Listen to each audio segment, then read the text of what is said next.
contente de te retrouver dans ce nouvel épisode en forme. On est dans la capitale de Bissau et là on s'apprête à sortir de la ville, reprendre du coup le chemin qu'on avait pris à l'aller qui était une route pleine de poussière, de terre, de camions. Donc on va reprendre cette route là et partir petit à petit en direction de la Guinée-Conakry.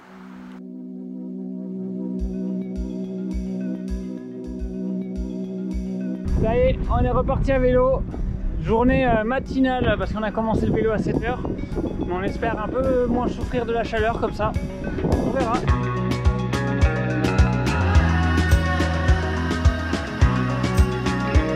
Maintenant on arrive à la route toute pourrie.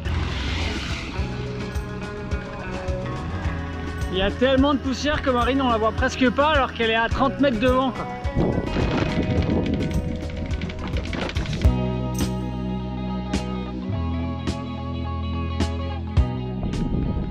Après 10 km, on est retombé sur une route goudronnée. Bon, il y a des nids de poules de partout, mais c'est quand même mieux que ce qu'on avait là en latérite. Il faut juste un peu zigzaguer.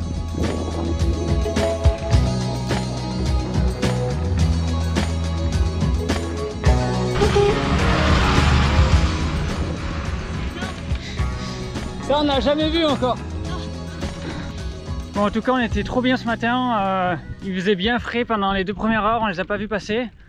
Donc je pense que maintenant ça va être la nouvelle manière de faire, pédaler le matin, tôt le matin, et comme ça on va s'arrêter sur les coups de midi comme maintenant, là on va pas tarder à s'arrêter.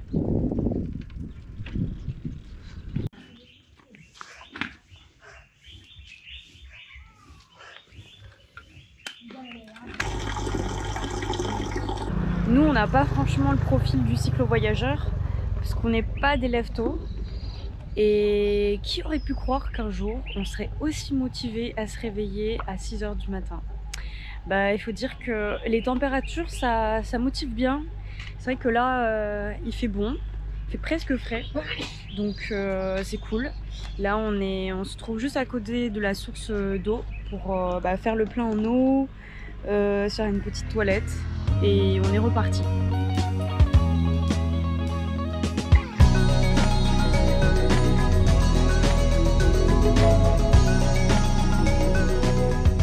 Oui, le voyage, ça nous change. Si nous réveiller plus tôt, c'est prendre soin de notre santé et pédaler dans de meilleures conditions, nous le ferons. D'ailleurs, le réveil aux aurores offre d'autres avantages.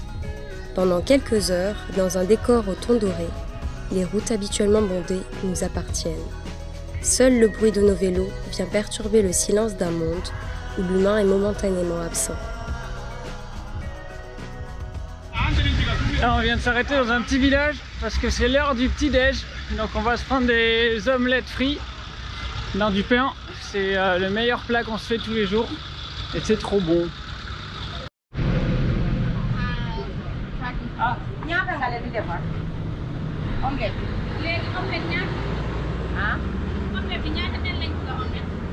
En fait, il n'y avait pas d'omelette là où on était. Donc du coup, la dame qu'on avait rencontrée nous a emmenés partout pour trouver quelqu'un qui faisait des pains omelettes. Et au final, elle nous a emmenés ici et elle a tout expliqué. Elle a même négocié le prix.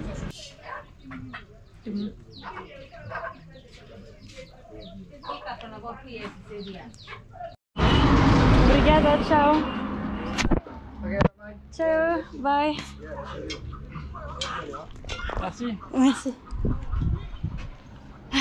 Bon, du coup on avait laissé nos vélos avec la dame qu'on avait rencontrée tout à l'heure, Yvonne. En vrai, dans les villages, il n'y a rien à craindre. Nous, on comptait les prendre avec nous et puis les gens à chaque fois ils nous disent il n'y a aucun souci, on les surveille. Donc ça c'est vraiment cool. C'est un peu comme en Turquie quoi. Tu sais qu'il y a des gens qui regardent et donc il n'y a pas trop à s'inquiéter. Voilà, les vélos sont là.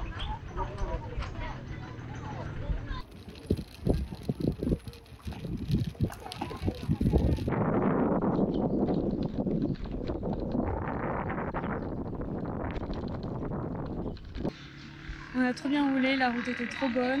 Il est midi 15, on est arrêté dans un village sous le manguier, donc il fait bon. Et on a déjà demandé pour rester dormir ce soir et il n'y a pas de souci. Donc il y a même le chef du village, je crois, qui est venu nous voir et qui nous a dit il n'y a pas de problème. Ok, merci Baba. On remercie Moussa de notre part alors, parce que c'est pareil, comme on parle pas très bien portugais, on sait pas comment exprimer la reconnaissance. Comme Moussa il sait pas parler français, il a appelé son frère pour nous dire qu'on était bienvenus dans le village et qu'il était très content qu'on soit là et tout. Je trouve ça trop gentil, tu vois. Ah ouais, et du coup j'ai eu son frère au téléphone qui disait oui, c'est juste pour vous dire que vous êtes les bienvenus au village, il n'y a pas de soucis, tout va bien. Et là, non seulement on est trop bien accueillis dans le village, et en guise de bienvenue, on nous offre des mangues, quoi. C'est trop bien. Ça a l'air trop bonne. Oh là là, mon Dieu.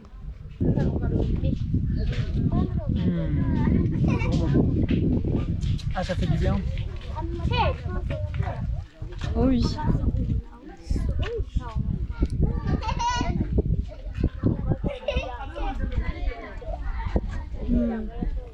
Ah ouais.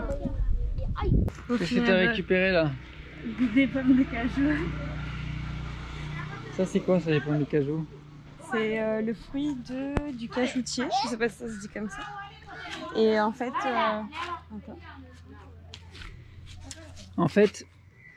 ça c'est une noix de cajou ça. Et on savait pas, mais il y a un gros fruit en dessous de la noix et c'est super bon. C'est trop bien parce que depuis qu'on est au Sénégal, ici et tout, on mange beaucoup de fruits. C'est trop bien et puis on découvre d'autres.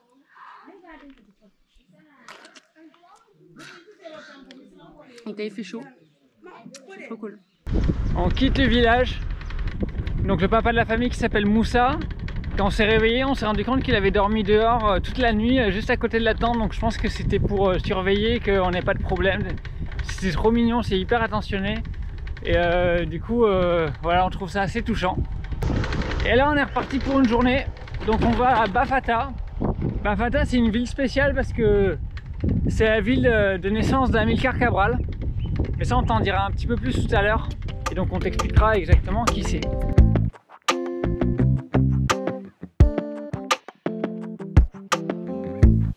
Surplombant les rizières et le Rio Jeba, Bafata est une de ces vieilles villes coloniales qui se décrépit petit à petit. Témoin d'une richesse passée, Bafata représente aussi un temps révolu où les puissances européennes possédaient l'Afrique. C'est dans ce contexte qu'est apparu un certain Amilcar Cabral.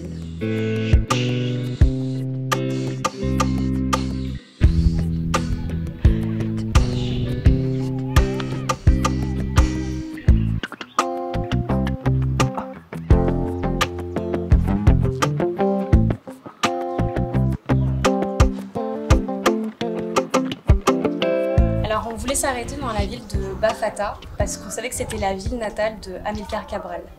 Alors peut-être que toi tu ne sais pas qui c'est, mais nous on avait déjà entendu ce nom quand on était au Cap-Vert, parce qu'en fait il s'agit d'un personnage important des luttes d'indépendantisme des pays africains. Amilcar Cabral, il a des origines capverdiennes et guinéennes. Donc depuis qu'on est sur le continent africain, on s'est intéressé, on a lu sur le sujet de la décolonisation des différents pays africains. Ce qu'on a vu, c'est qu'en fait il y a eu 3 vagues de leaders indépendantistes. La première vague, ça a été une vague de leaders pacifistes, comme Kenyatta par exemple. At the Uhuru Stadium, the Articles of Independence were handed by the Duke to the country's Prime Minister.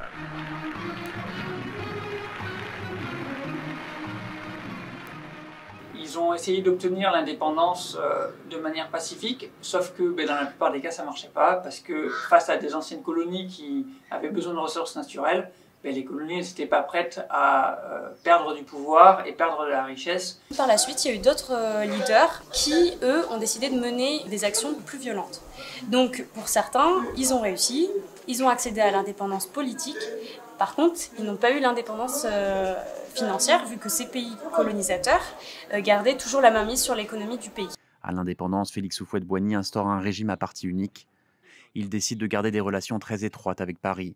On lui prête l'invention du terme France-Afrique qui, au départ, selon lui, soulignait les liens très forts entre les deux entités. Au fil du temps, la signification de ce terme a évolué. Désormais, il désigne plutôt les relations opaques et malsaines qui peuvent exister entre Paris et certaines élites africaines dans les anciennes colonies françaises. C'est ce qu'on appelle d'ailleurs le néocolonialisme. Et ces leaders africains qui s'étaient battus contre les colonies sont devenus de fait des alliés de ces colonies pour maintenir le peuple sous la misère et l'oppression et continuer à exploiter les ressources minières, les ressources agricoles. Et donc il s'est formé d'un côté une élite très petite et très riche, et de l'autre côté la population qui finalement n'a plus eu son niveau de vie qui a vraiment changé. Devine quelle température il fait. Je pense qu'il faut un 39 degrés, non? C'est Ouais, ça? et ça va continuer à augmenter pour aller jusqu'à 42 degrés dans 2 heures. Yes!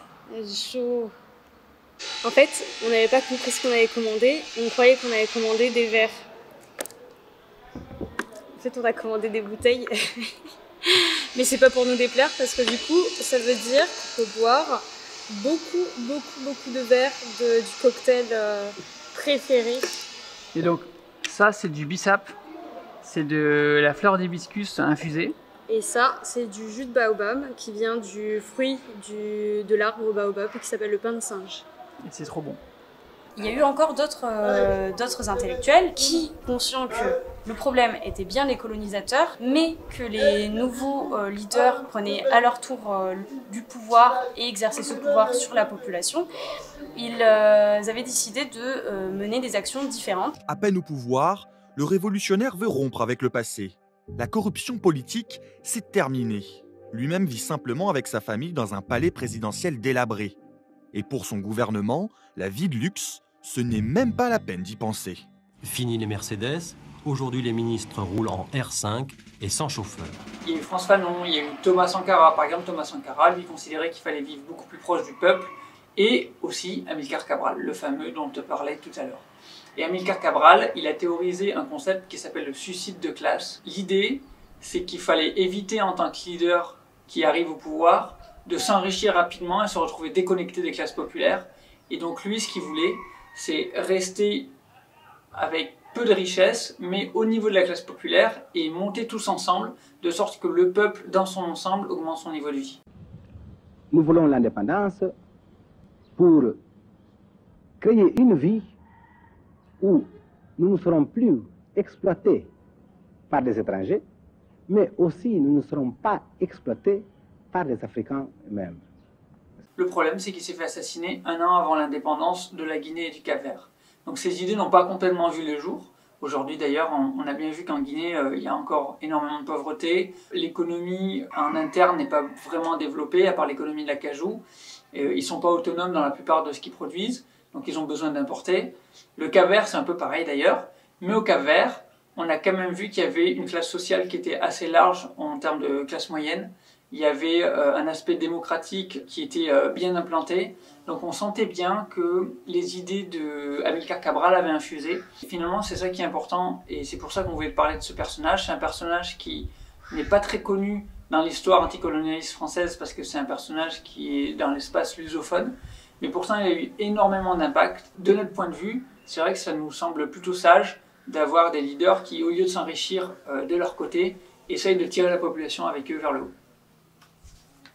Allez, il est temps de quitter Bafata, direction la frontière de la Guinée-Conakry. Et pour fêter ça, on a une petite montée de bon matin.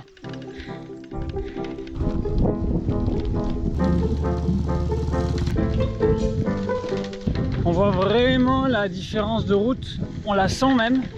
Parce que hier on avait un goudron qui était nickel, je crois qu'on a fait du 14 km/h de moyenne, ce qui est pas mal. Et cette fois-ci, on sent que les roues, elles sont ralenties dès qu'il y a une petite zone sablonneuse. On ne doit pas faire du plus de 8-9 km/h de moyenne. Donc ça rallonge bien la journée. Et qui dit rallonger dit qu'on va plus s'approcher des hautes températures.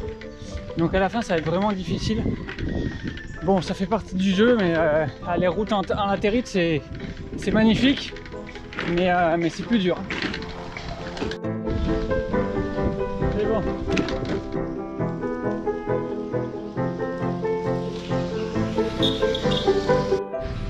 Bon, je prends la caméra. Donc ça veut dire que finalement ça se passe plutôt bien. J'avais beaucoup d'appréhension pour la piste. Et en fait ça va. On avance beaucoup plus lentement, c'est sûr, mais franchement c'est gérable. Donc puis la route elle est belle. Et petit à petit, on avance en direction de la frontière guinéenne. Bon, je vais te repasser parce que là ça va pas. C'était stressant quand même de prendre la caméra. Tu t'améliores, ça, tu t'améliores. Ouais. Alors là, on est en train de se rapprocher de la frontière guinéenne. On n'est plus qu'à une 50aine de kilomètres. Et déjà, on voit que l'architecture est en train de changer. Il y a des maisons rondes qui commencent à apparaître, alors qu'avant elles étaient toutes carrées. Et aussi, on voit que les parcelles sont délimitées par des rangées de bois qui sont plantés. Et ça, c'est un truc qu'on voyait souvent au Sénégal, mais qu'on n'a pas vu dans la Guinée-Bissau. Donc c'est vraiment des petites différences, mais qui font que ça change énormément l'architecture de la maison. On vient d'arriver dans un village là, et on va voir, il y a une pompe à eau, donc il y a tout ce qu'il faut pour nous pour camper. Donc on va demander au chef du village si on peut camper. Je crois que sa maison, c'est ça, on nous a renseigné. Est-ce qu'on laisse les vélos là ou... Je pense qu'on peut avancer un peu. Bon, là ce qui se passe, c'est que du coup, il y a le fils du chef du village qui nous a trouvé un petit endroit où on pourra dormir ce soir. Donc c'est carrément une petite case en fait, où il y a juste un lit à l'intérieur, juste là. Donc après, il faut encore qu'on parle avec son papa parce qu'il n'est pas là pour l'instant. Mais a priori, on devrait dormir ici, donc super cool. On attend de voir. Pour l'instant, on attend. Et voilà quoi, a priori, on a trouvé un endroit où dormir. Du coup, on vient de rencontrer le chef du village et il est venu nous voir pour savoir qui on était, ce qui est normal vu qu'on est sur son terrain. Et donc, il n'y a pas de souci, on peut rester dormir ce soir. Donc voilà, c'est super cool. En général, c'est ce qu'on doit faire quand on arrive dans un village. Donc on fait le choix de s'installer dans un village, mais forcément il y a des règles, on ne peut pas s'installer où on veut, parce que les terrains appartiennent à des gens. Et donc la chose à faire en général, c'est de chercher le responsable du village. Tu vas te présenter et après il te dit si c'est possible de rester ou pas. Depuis qu'on a commencé aussi, ce qui est cool, c'est qu'on a l'accès à l'eau. Après on s'arrête dans des villages aussi où il y a des pompes à eau. Il y a d'autres villages où c'est plutôt des puits, donc... on est moins fan parce que pour boire l'eau, on ne sait jamais genre si c'est bon ou pas vu que l'eau stagne. Mais du coup avec les pompes à eau, il n'y a aucun souci. Jusqu'à présent, on n'a eu aucun problème.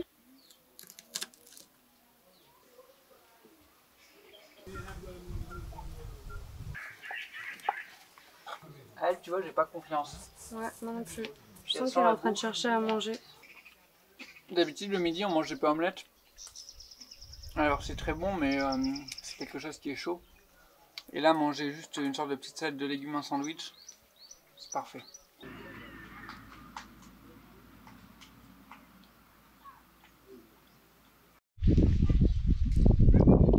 Alors c'est un truc qu'on a bien vu en Guinée, c'est les noix de cajou.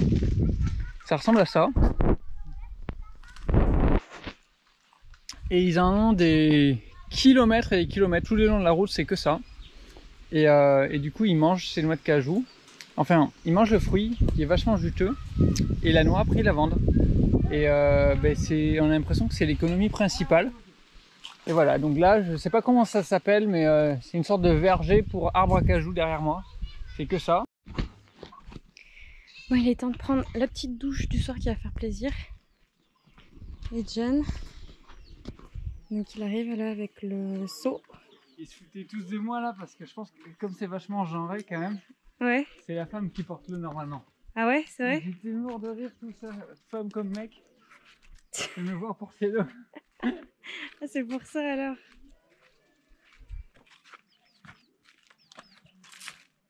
Et voilà. Ok, on va chercher nos affaires. Ah oui. Allez, on va prendre nos affaires. Discrétion de la salle de bain. 0. Donc on va essayer de faire ça vite fait bien fait parce que... c'est à là quoi en fait. Mais même en bas en fait ça cache même pas. Bon après il faut dire que bon c'est vrai qu'on nous voit jusqu'au torse. On a remarqué que depuis qu'on est en Guinée-Bissau, on a vu plusieurs femmes seins nus, bon énormément de mecs qui étaient torse nu aussi. Et donc ça montre qu'en fait il n'y a pas de sexualisation comme tu ouais. peux avoir en France. Ou en tout cas beaucoup moins quoi. Ouais. Donc, ça a l'air d'être normal. Ouais. Donc bon, si c'est moins grave quoi. C'est peut-être pour ça aussi qu'ils sont moins pudiques au niveau du haut de la taille. C'est possible. Ou sinon c'est juste qu'il y a un trou dans la salle de bain.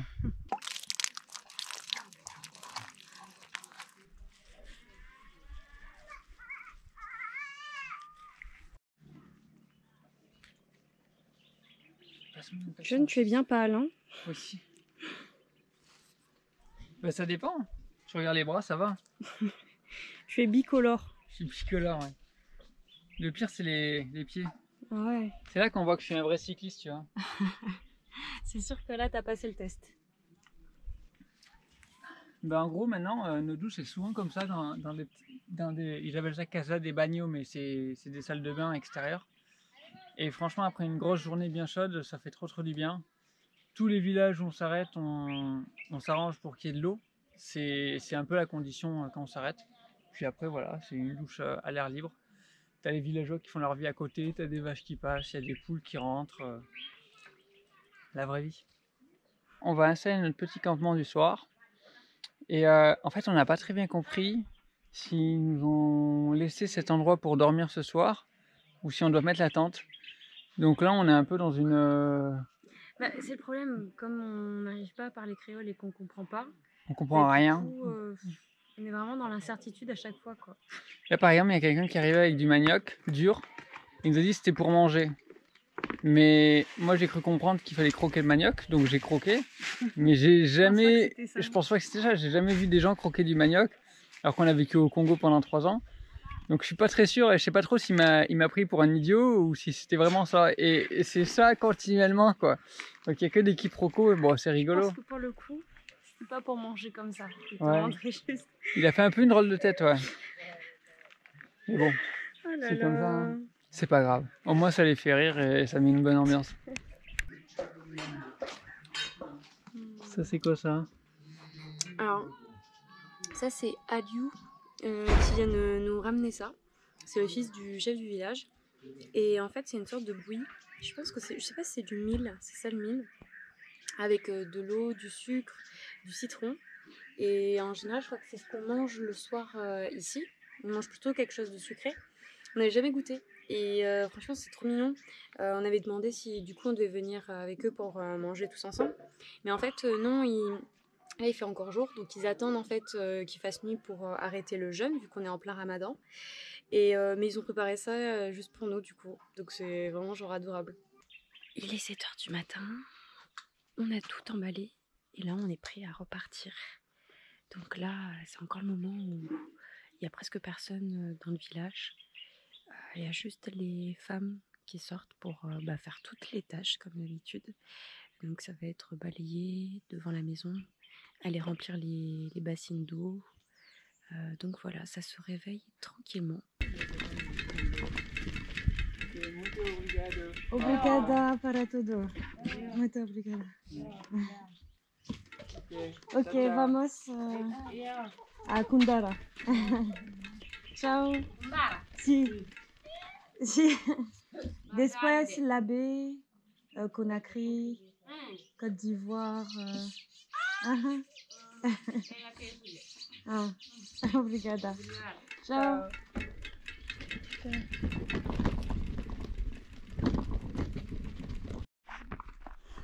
Avant de partir, on fait un stop rechargement d'eau. Pas être à sec. Je pompe. Je vais essayer.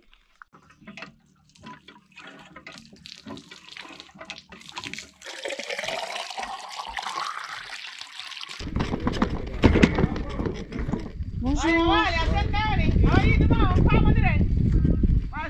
Bonjour. Ça va bien? Alors, c'est où? C'est l'immigration, c'est plus loin. C'est plus loin? Ouais. Zop zop. On est où là? En Guinée-Conakry. C'est bon, on est à la frontière là. On vient de passer la douane, on a fait les papiers. Donc là, tout est en règle. On rentre dans un nouveau pays. Par contre, la route a l'air beaucoup plus galère. Donc ça va être un peu la surprise ça. Alors là, c'est pas évident parce que même si la route est finalement assez plate, elle est très sablonneuse. Et Marine, elle a du mal à gérer les pneus dans le sable. Là ça va, elle s'en sort pas trop mal. Pas Pourquoi grand plaisir là. Hein. Non. On n'arrive pas trop à déterminer où il y a du sable ou pas. Et du coup, dès qu'il y a du sable, il y a la roue qui part comme ça et c'est un peu casse-pied. C'est exactement ce que je déteste sur les pistes, quoi. Bon, mais déjà, c'est moins cabossé que tout à l'heure. Ouais. Marine, derrière, elle roule. Bon, elle roule lentement hein, parce qu'elle fait attention, parce qu'elle n'est pas très rassurée. Mais c'est normal, le sable c'est très déstabilisant et à la base Marine c'est pas quelqu'un qui est à l'aise en vélo. C'était mal parti au début parce que comme il y avait beaucoup de sable, ben, elle avait décidé de tout faire à pied et il y a quand même 44 km. Alors bon, elle disait qu'on prendrait le temps qu'il faudrait, mais pousser 50 kg dans du sable pendant 44 km ça fait quand même un peu long. Et finalement petit à petit elle a pris sur elle. Il y a encore des zones sablonneuses, très sablonneuses où on descend. Mais dans l'ensemble, elle se concentre et elle prend sur elle. Donc elle est très courageuse sur cette partie et elle se débrouille vachement bien. Je suis assez fier d'elle. Je pense qu'on va dormir dans un des villages, on va camper. À Sarabologie. Peut-être, ouais. Parce que là, on n'arrivera pas jusqu'à Koundara ce soir. Pourquoi? Parce qu'avec la chaleur, on s'arrêtera l'après-midi. Non, je continue comme ça. Toi, oui, moi, je pédale, moi. Allez, Ok. salut.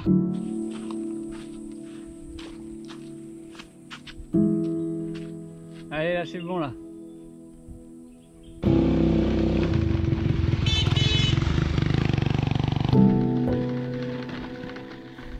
Depuis 2 jours, la piste est devenue un enfer. À chaque fois que je roule sur du sable, je n'arrive pas à contrôler mon vélo. Ce qui habituellement est une source de plaisir devient un vrai calvaire. C'est un de ces moments où je me demande vraiment ce que je fais là et que je rêve d'une vie plus normale.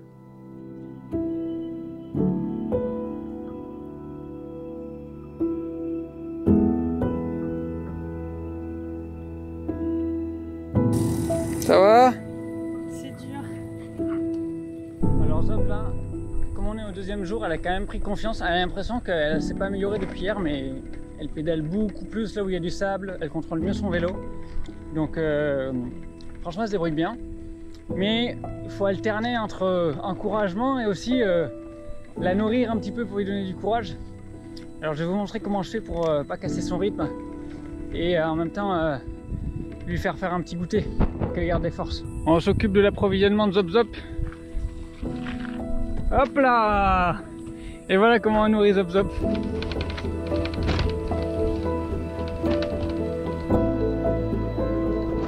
Tout a une fin, même les mauvais moments.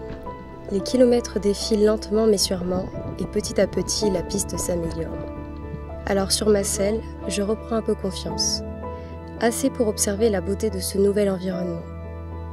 Et c'est là que je me rappelle pourquoi je suis montée sur ce vélo.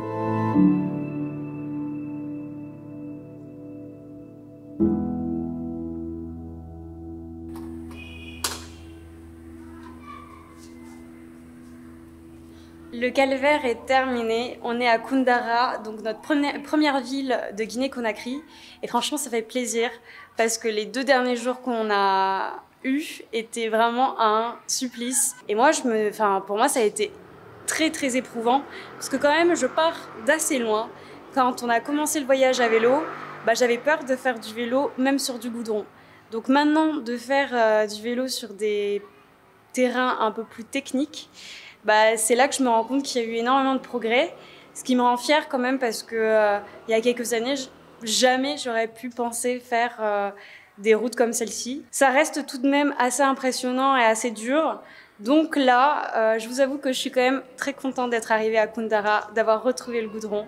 Et là, on est dans un hôtel, donc on va se reposer.